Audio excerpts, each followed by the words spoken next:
غير المغضوب عليهم ولا الضالين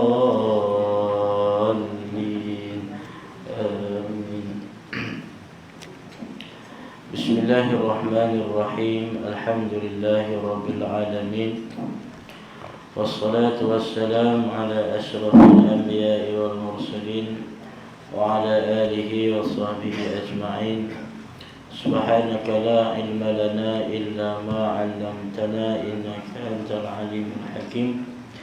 لا حول ولا قوة إلا بالله العلي العظيم. اللهم صل على سيدنا محمد الفاتح لما أغلق والخاتم لما سبق ناصر الحق بالحق والهادي إلى صراطك المستقيم وعلى آله حق قدره ومقداره العظيم. اللهم لا سهل إلا ما جعلته سهلا وأنت تجعل الحزن إذا شئت سهلا. قال رب اشرح لي صدري ويسر لي أمري واحلل عقدة من لساني يفقهوا قولي. رب يسر ولا تعسر وتمم بالخير يا كريم. أما بعد. Alhamdulillah, semua alhamdulillah. Marilah kita memanjatkan puji dan syukur kepada Allah Subhanahu wa taala dengan limpah kurnia serta inayah daripadanya. Pada malam yang mulia ini kita semua diberikan kesempatan oleh Allah Subhanahu wa taala sama-sama dapat kita hadir ke rumah Allah Subhanahu wa taala bagi kita menunaikan solat fardhu maghrib berjamaah. Mudah-mudahan Allah Subhanahu wa taala memberi kebaikan, memberi keberkatan kepada kita semua yang hadir. Amin ya rabbal alamin. Ya semati tanpa kursi tuan-tuan imam dan seluruh ahli jawatan kuasa masjid, muslimin dan muslimat, mukminin mukminat, hadirin hadirat, tuan-tuan puan-puan yang dirahmati Allah Subhanahu wa taala sekalian. Insyaallah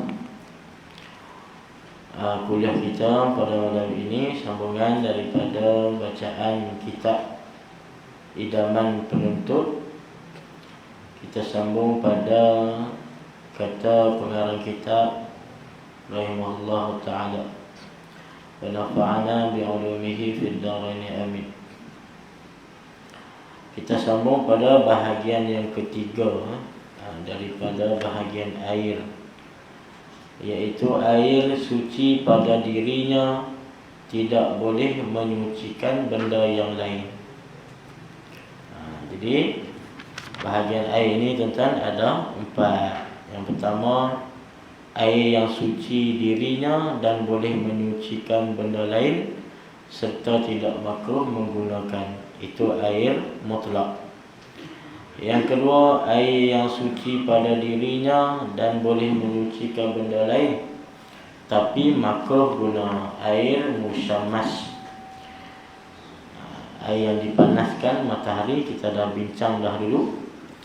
Sekarang masuk pada bahagian air yang ketiga. Air suci pada dirinya tidak boleh menyucikan benda yang lain. Dia hanya suci pada dirinya tapi dia tak boleh menyucikan yang lain. Maksudnya kita nak wuduk tak boleh, kita nak mandi wajib tak boleh. Ini bahagian air yang ketiga. Air apa ni? Tidak sah diperbuat bersuci dengannya, iaitu disebut air mustakmal. Bahagian ketiga ni air mustakmal nama dia, yakni air yang telah digunakan buat mengangkat hadas, basuh yang pertama pada wuduk yang wajib atau mandi yang wajib. Jadi air yang kita guna, air yang telah digunakan, air mustakmal ni maknanya air yang telah digunakan pada basuhan pertama, ketika mana kita berwuduk atau kita mandi wajib. Lebihan air itu nama dia air mustakmal. Kalau basuhan yang kedua, kita basuh muka kali kedua, lebih air itu tak nama air mustakmal. Air mustakmal ni air yang basuhan kali pertama, basuhan yang wajib kan. basuhan kali pertama. Basuhan yang kali kedua, basuhan kali ketiga, basuhan sunat. Maka lebihan daripada air itu tidak jadi air musta'mal. Boleh faham tuan-tuan? Jadi air musta'mal ni akan memberi pengaruh kepada apa? Kepada bila mana air kita itu sikit, kan? Contoh air kita sikit, satu baldi tak cukup 2 kolah. 2 kolah ni kita nak cek dia lebih kurang 230 liter, ataupun sebahagian ulama kata menurut Syekh Wahbah Zuhaili 270 liter. Jadi kita nak sukat macam mana 270 liter kan? Maka cara sukatannya ialah satu hasta kita ni. Ni hasta. Pada siku kita ni sampai sini bagi satu hasta kan. Tambah sikit. Tambah ni. Tambah ni bukan sejengkai, tambah banyak ni ya. Dia panggil 1/4 hasta. Panjang ni dia panggil 1/4 hasta. Hasta orang mu'tadil. Mu'tadil ni orang yang sederhana. Macam kita lah, bukan orang Arab. Kalau orang Arab dia besar ni. Ataupun bukan orang yang kerdil. Orang kerdil tu hasta dia panjang lah. Orang kerdil kan. Ini hasta orang sederhana. Kalau kita di Malaysia, lebih kurang kita aje lah. Orang sederhana, tak besar, tak terlalu kecil. Maka kita sukat. Air yang kita ambil wuduk, kita sukat. Cukup 2 kolah, kita nak tahu cukup 2 kolah. Kita sukat panjang dia 1 hasta, kemudian ditambah sedikit 1 hasta dan 1/4 hasta. Ini 1/4. Tuan-tuan cuba ukur, ambil tangan tuan-tuan 1 hasta ni. Ini 1, 2, 3, 4. Ini 4. 4 ni, kita buat 4 ni dapat 1 hasta. Jadi 1 hasta tambah 1/4 hasta. Panjangnya, lebarnya dan dalam. Kita ukur. Kalau cukup panjang, lebar dan dalam itu melebihi ataupun sama-sama dengan ni ataupun melebihi, maka berarti itu air sudah cukup 2 kolah. Bila air yang cukup sudah 2 kolah, bila kita kita celup dalam tu, kita basuh-basuhan pertama muka, jatuh balik dalam tu, dia tak jadi air musta'mal lah. Sebab ni dia suci pada dirinya, tapi tak boleh menyucikan yang lain. Maksudnya tak sah kita guna nak berwuduk, tak sah kita guna nak mengangkat hadas besar, nak mandi wajib. Itu cerita lah tuan-tuan. Kecuali, ada kecualinya. Kecuali kita boleh celup.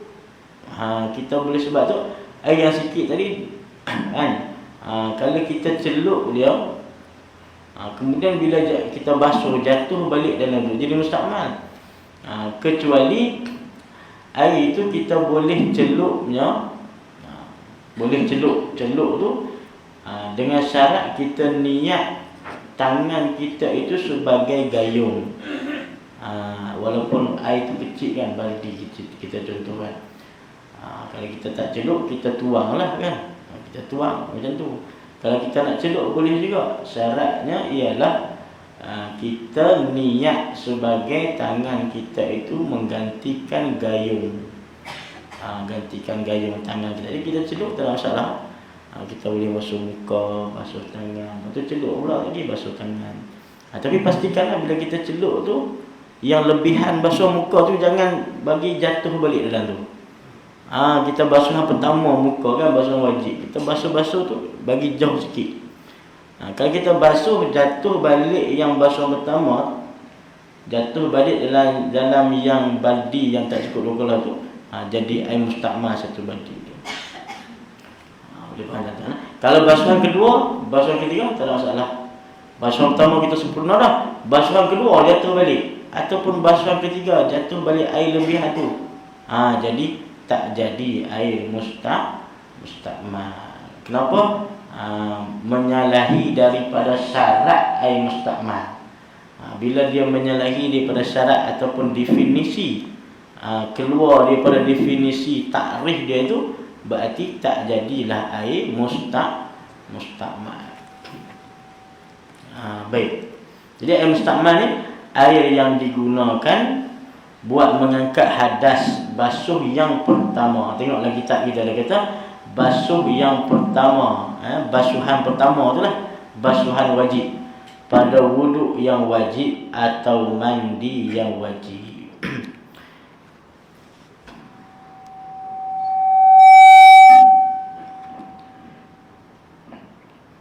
Baik. Kemudian demikian juga air yang telah digunakan buat membasuh benda yang kena najis, padahal air itu tiada berubah dan tiada bertambah beratnya, seperti dicucurkan air pada kain yang kena kencing. Ini ada kain, seluar kita kena kencing, kita cucurkan air, kita ambil air, kita cucurkan. Faham cucurkan tu kita lalu kita basuh lah. Kita buat macam tu, kita panggil dicucurkan. Kita cucur seperti dicucurkan air pada kain yang kena kencing setelah air itu bercerai daripada kain. Kita cucur air tu lebih kan. Bila kita ambil air kain yang kena kencing, kita ambil air paip tu, kita cucurkan dia. Kemudian hak lebih tu, lebih pada basahan, dia panggil ghasalatun najasah. Lagi kita ada kita ghasalatun najasah, basuhan daripada najis. Basuhan daripada benda yang kena najis. Hukum air itu apa? Hukumnya tengoklah kita. Jadi seperti dicucurkan air pada kain yang kena kencing setelah air itu bercerai pada kain itu dan ditolak kadar yang dihisap oleh kain itu, yang baki itu tidak bertambah beratnya. Itu juga namanya air mustakmal. Jadi hukumnya suci. Kain kita kena kencing, seluar anak kita kena kencing. Jadi kita basuh, ambil air, kita siram. Bila kita siram kan tu air hak lebihan tu, yang turun balik tu kan, air itu hukumnya suci. Hukumnya suci, tapi dengan syarat apa? Tiada bertambah beratnya. Maksudnya air tu macam tu juga. Dia tak bertambah pun, macam tu juga air. Bila dia serap oleh kencing kain tadi, dikurang sikit kan, tapi air tu tetap air yang sama lah, tak bertambah. Sebab tak bertambah ni takut air kencing tu tak bertambah dengan air kencing pun. Dia air tu air yang sama juga. Cuma air tu dia turun balik lah. Maka air tu hukum dia air mustakmal. Tuan-tuan, bila hukum air mustakmal, dia suci tak? Suci, tapi tak mencuci, tak menyucikan. Suci pada diri, kalau kita nak minum boleh tak? Dia tak jadi air mutanajis. Ghasalatun najasah, hukumnya ialah suci. Air basuhan daripada benda yang terkena najis, maka hukumnya adalah suci, dengan syarat tak bertambah berat air itu. Baik. Jadi hukumnya macam tu lah tuan-tuan. Jangan kita fikir kan tadi kena kencing, kain tu kena kencing, bila kita basuh bertambah lah, ataupun air tadi itu bercampur dengan air kencing, jadi air mutanajis tak ada air mutanajis. Baik. Jadi nama dia air mustakmal. Walaupun begitu kita nak minum tak boleh. Dia kata air mustakmal ni makruh lah. Nak minum tu boleh, suci, tapi hukum dia makruh. Seperti mana dia kata dalam kitab Abu Jeremy itu, hukumnya ialah makruh. Sebab apa dia makruh? Sebab mustakmal ni air yang telah digunakan. Sama ada kita basuh kain tadi, ataupun kita basuh tangan kita, basuh muka kita kan. Jadi air lebihan tu jadi mustakmal. Maka walaupun suci kalau kita nak minum, tapi dia jadi makruh sebab jijik. Sebab jadi tak elok lah kita basuh muka, basuh tangan, daki dengan apa keluar kan. Dia jadi macam tu. Baik. Habis itu termasuk dalam golongan air mustakmal air yang berubah salah satu daripada 3 sifat. bau, rasa dan warna. Air yang berubah salah satunya sama ada berubah pada baunya, berubah pada rasa atau berubah pada warna. Dengan sebab apa dia berubah tu? Dengan sebab bercampur dengan cecair atau serbuk. Kita masuk cecair dalam dia, kita masuk serbuk, macam air kopi masuk serbuk. Yang mukhalif, yang bercampur, yang suci banyak berubahnya.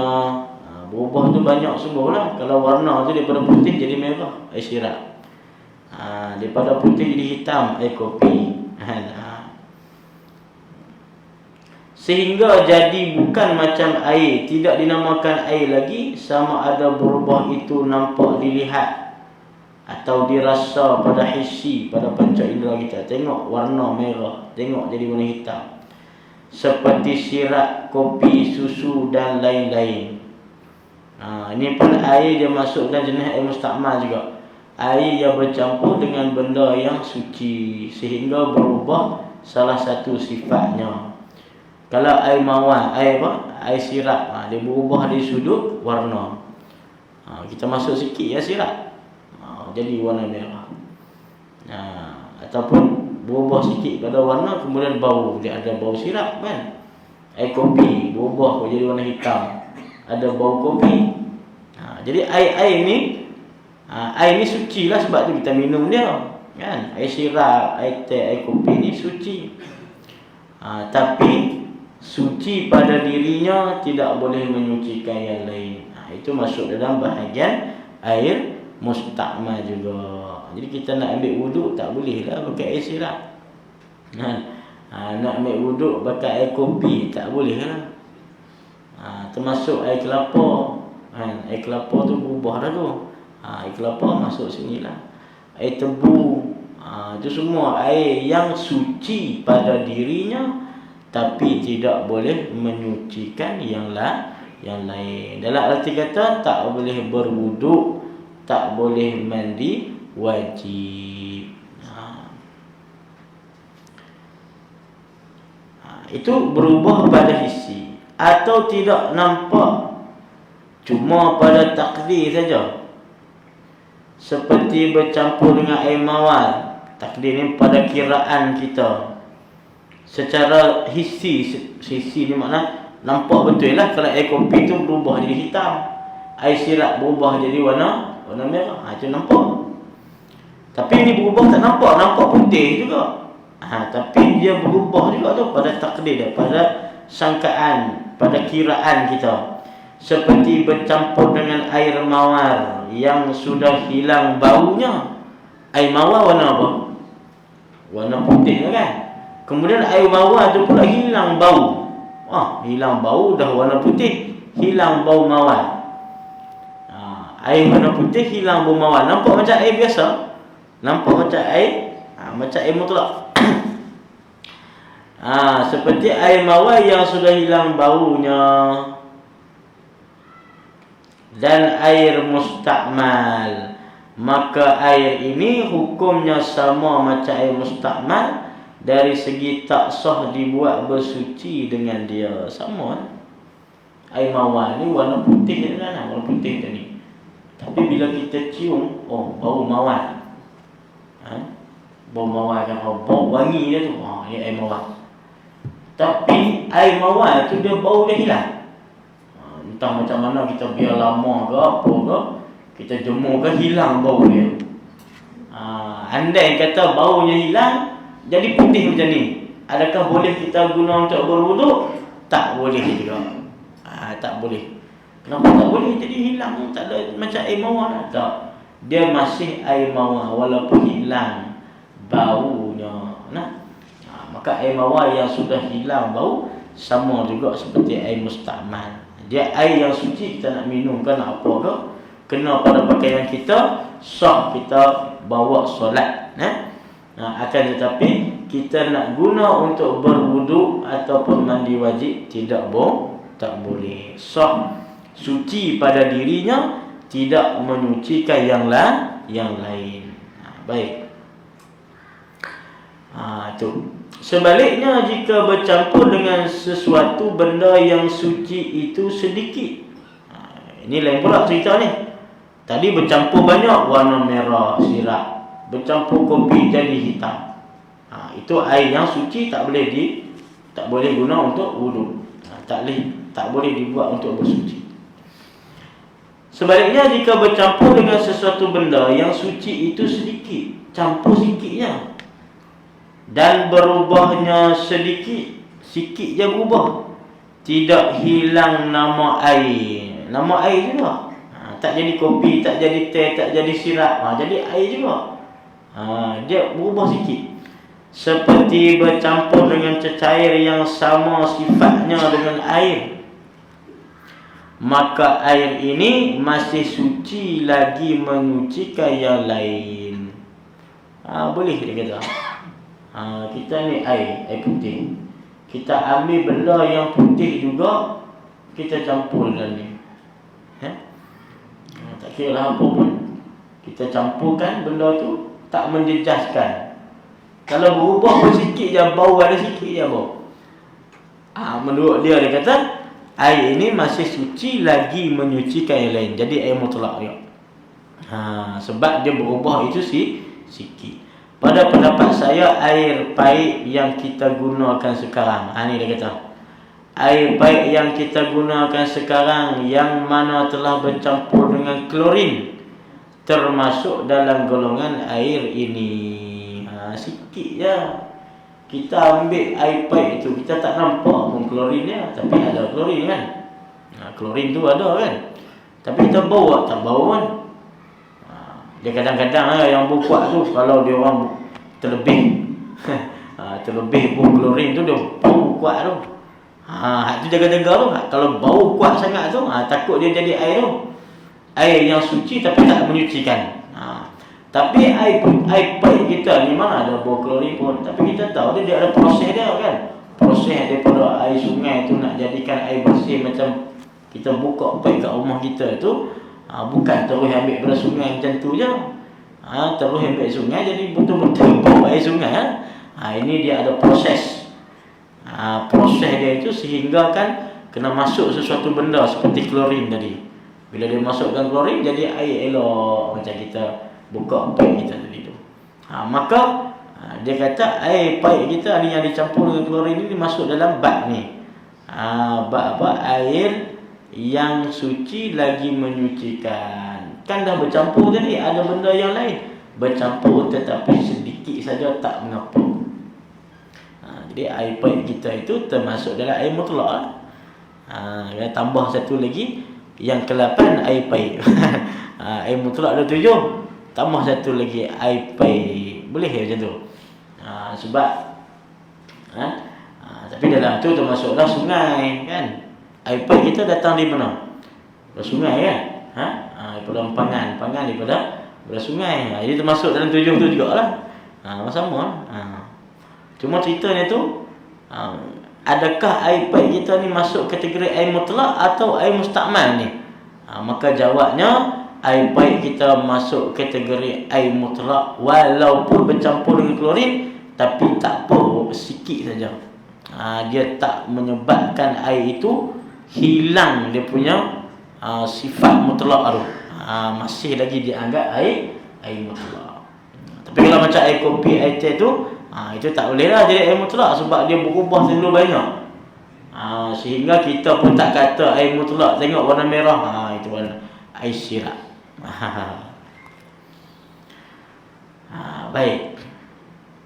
Demikian juga suci lagi menyucikan air yang bercampur dengan sesuatu benda suci yang beku atau berasing mujawir, seperti gaharu dan minyak makan dan sebagainya. Air kita termasuk minyak dalam tu. Kita boleh buang bahagian minyak tu, bahagian tak minyak jadi air biasa, air mutlak. Sebab minyak ni dia bercampur yang mujawir. Dalam istilah kitab ni dia ada mukhalif, ada mujawir. Kalau mukhalif bercampur yang tak boleh dipisah. Sirap bercampur dengan air, kita nak pisah balik boleh? Tak boleh. Kopi dah bercampur dengan air boleh pisah balik? Ni jadi kopi balik, air ni diputih balik? Tak boleh. Tapi kalau minyak campur dengan air, kita boleh ambil buang hak minyak tu. Hak air jadi air biasa. Dia tak boleh campur. Itu dia panggil mujawir. Mujawir yang bercampur tapi dia tidak bercampur yang boleh dipisahkan. Batu masuk dalam air, kita buang batu, tinggal air. Kayu masuk dalam air, kita buang kayu, tinggal air. Asalnya bercampur kayu, batu dalam air, kita asingkan. Pisah kayu, ambil air, ambil kayu, buang batu, tinggal air. Air itu jadi air mutlak. Seperti itu juga air yang berubah sebab bercampur dengan sesuatu benda yang tak dapat dielak daripadanya. Mana benda yang tak dapat dielak? Seperti tanah lumut dan tempat air, dan tempat ia bertakung dan mengalir, dan juga berubah dengan sebab lama bertakung. Jadi air yang berubah sikit daripada tanah, macam air sungai kan, kita tengok kan ada warna tanah kan. Air tu tak apa. Dia boleh, dia masuk dalam kategori air mutlak. Air perigi, air mutlak. Walaupun kita tengok bercampur juga dengan tanah sikit kan, dengan lumut ada campur sikit, itu tak apa. Dia panggil berubah dengan sebab bercampur dengan benda yang tak dapat dielak. Nak buat macam mana? Memang duduk dalam tanah. Nak buat macam mana? Memang sungai tu tanah tu perigi tu tanah. Maka bila dia bercampur sikit dengan tanah tu, nampaklah warna tanah sikit kan, warna koko, lumut nampak sikit hijau kan, air tu kan. Maka air tu tak apa, dimaafkan. Maksudnya dia bercampur dengan benda tu tak ada masalah. Sebab benda tu memang tak boleh dielak. Kalau kita nak masuk kopi, masuk teh, masuk sirap, itu benda yang boleh kita elak.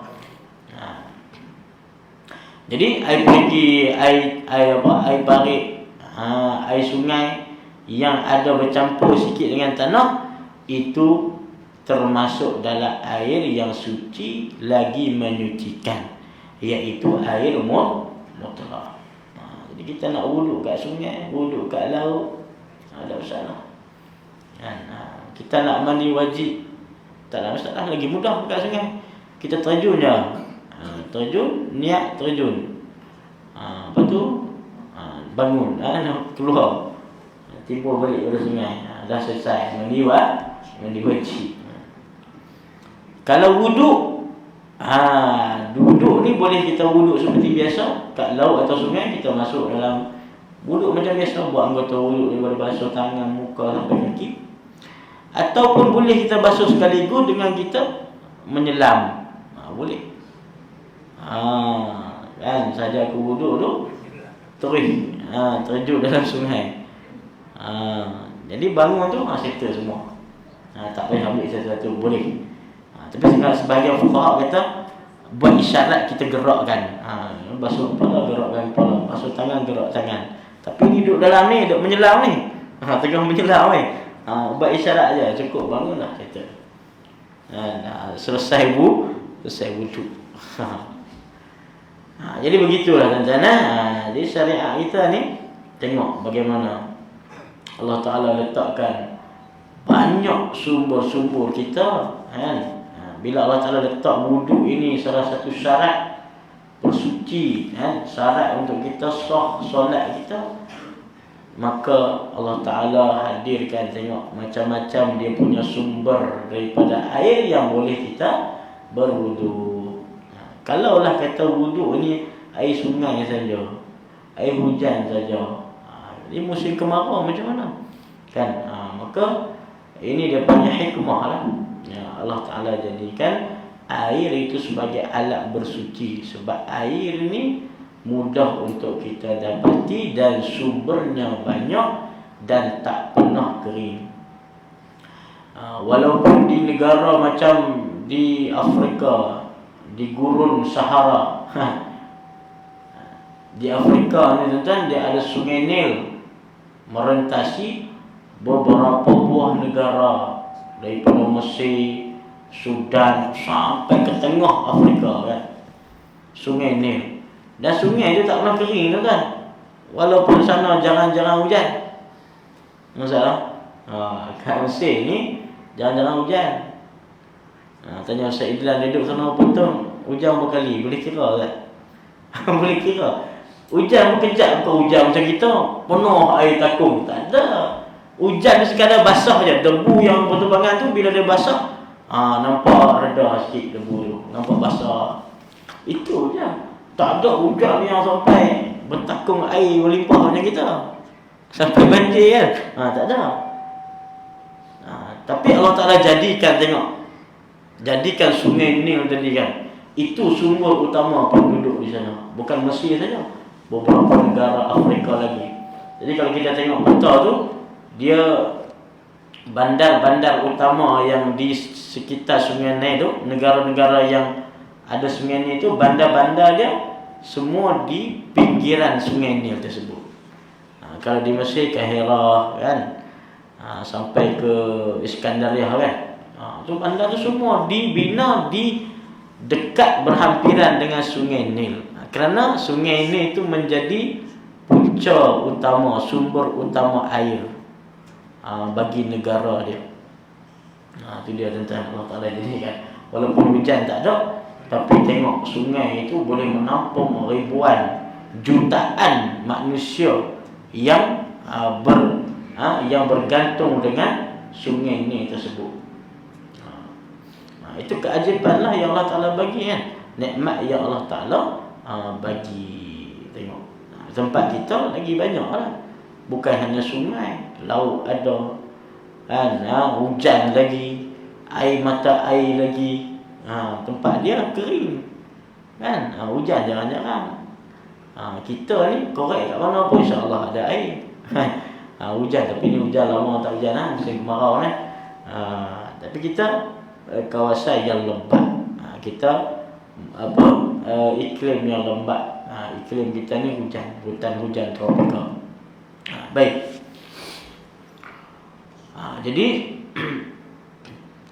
Jadi tak ada masalah lah. Air yang dalam sungai, air yang dalam parit, air pergi yang bercampur sedikit dengan tanah atau lumut, itu benda yang tak boleh untuk dielakkan. Maka air itu tetap jadi suci, lagi menyucikan. Dia tak masuk dalam bahagian air tadi, dia masuk dalam bahagian air mutlak. Baik.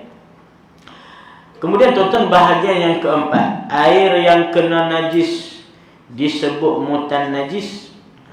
Air yang terkena najis namanya air mutan najis, iaitu air yang termasuk atau jatuh ke dalamnya najis.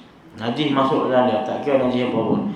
Sesuatu yang kena najis padahal air itu tak sampai 2 kolak. Keadaan air itu kurang daripada 2 kolak, tak sampai 2 kolak tadi lah, masuk yang najis, maka air itu mutan najis. Lebih kurang 13 tin minyak tanah atau 230 liter. Ni 2 kolak ni ukuran yang dia buat 2 kolak. Zaman dia ni dia ukur dengan tin minyak tanah. Zaman kita nak cari tak ada lah kot. Tak ada lah. Ni zaman dia ukur dengan 13 tin minyak tanah. Kita ukur tadi lah kan, 1 hasta tambah 1/4 hasta, panjang, lebar, dalam. Berarti cukup tu atau lebih daripada tu, jadi air itu cukup 2 kolak. Kalau tak sampai, berarti air itu tak cukup 2 kolak. Bila masuk ke najis, walaupun kecil, tek cicak je masuk dalam tu, air tak sampai 2 kolak, air itu namanya mutan najis. Air mutan najis ni hukum dia apa? Tengok di depan dia kata, sama ada berubah atau tidak air ini, tidak suci dan tidak menyucikan benda lain. Dia tak suci, tak boleh kita nak minum. Kalau kena pakaian kita tak boleh masuklah solat. Itu tak suci. Dan tidak menyucikan benda lain, tak boleh kita berwuduk, tak boleh kita mandi wajib dengannya. Itu sekiranya air sikit. Yang jadi masalah kita, yang permasalahan kita sering tengok ialah kolam masjid bawah tu penuh tek cicak. Ni nak hukum air apa ni? Tengok dulu berubah atau tidak. Sebab kolam masjid ni air banyak, air yang mencukupi, bahkan lebih daripada 2 kolak. Bila masuk najis dalam dia tak automatik jadi air mutan najis. Dia kena tengok dulu. Air itu berubah atau tidak dengan sebab najis tadi masuk. Berubah ni salah satu, bau, warna, rasa. Kita ambil air tu bau tak cicak tak? Tak bau pun. Tak cicak ada pun bau tu. Tapi kita rasa air tu bau, tak ada bau tak cicak. Air pun warna macam biasa. Tak ada lendir, tak ada apa. Berarti air itu mutlak lagi. Sebab dia tak berlaku perubahan. Tapi bila berlaku perubahan salah satu daripada dia, berubah pada bau, ambil bau rasa macam bau tak cicak dah air tu. Air itu jadi air mutan najis. Satu kalah tu kena buang. Cuci, isi air baru.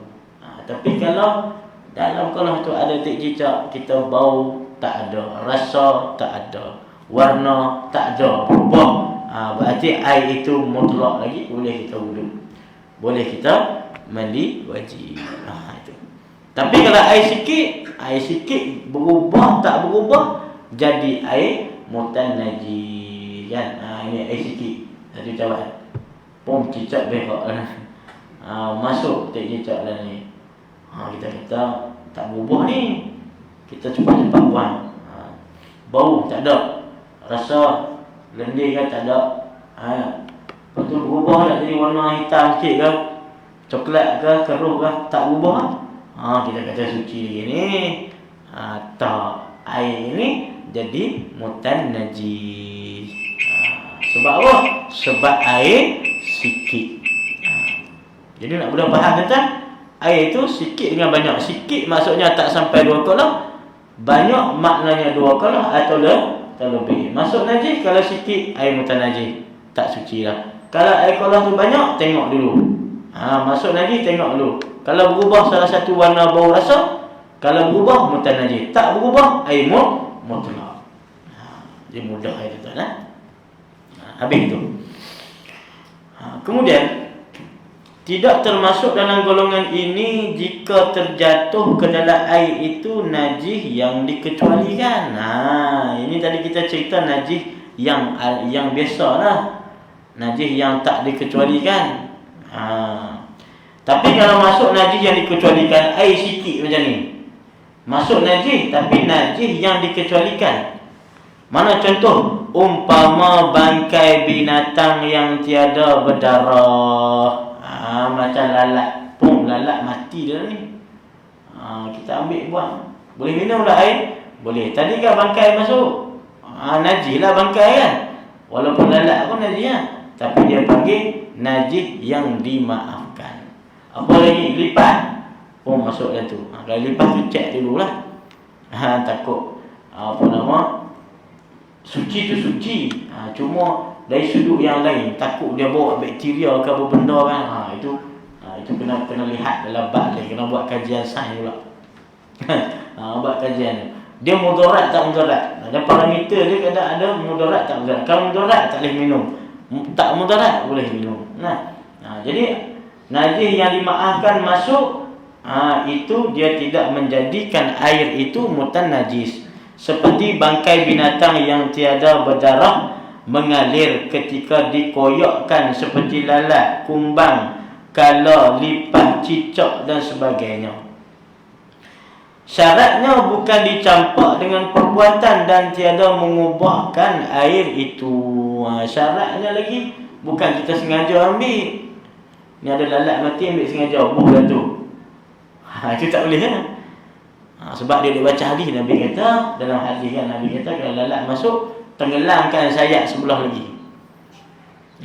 Fa inna fi ahadi janahaihi, kerana salah satu daripada sayap lalat itu ada syifa, sebelah lagi ada penyakit, ada ubat, ada penyakit, penawar dia. Berarti kita pun Nabi kata itu nampak lalat ambil buh ni, tak boleh.